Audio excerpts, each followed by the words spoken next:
Good afternoon everyone. এই যে আজকে মঙ্গলবার, তাই আজকে দুপুরের আমাদের লাঞ্চে আছে গরম ভাত। এই যে সবে আমি ঢাকনাটা খুললাম, গরম ভাত আছে। এদিকে আছে হচ্ছে একটু ফোড়ন দেওয়া মুসুরির ডাল,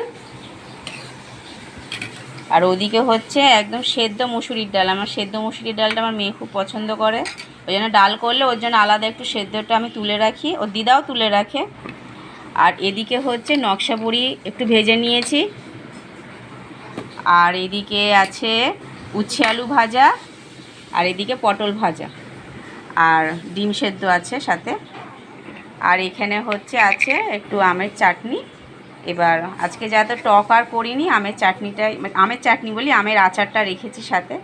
এবার নিয়ে যদি ওরা খায় তো ভালো, নাহলে আমার আর মায়ের তো লাগবে।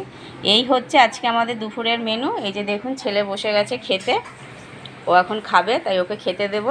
তা সেই জন্য আমি বললাম দাঁড়া একটুখানি খাবারের ভিডিওটা করে নিই। এই হচ্ছে আমাদের দুপুরের আজকে মেনু। ঠিক আছে, চলুন তাহলে ওকে আগে খেতে দিয়ে দিই, ওর খিদে পেয়ে গেছে। ঠিক আছে, তাহলে টাটা।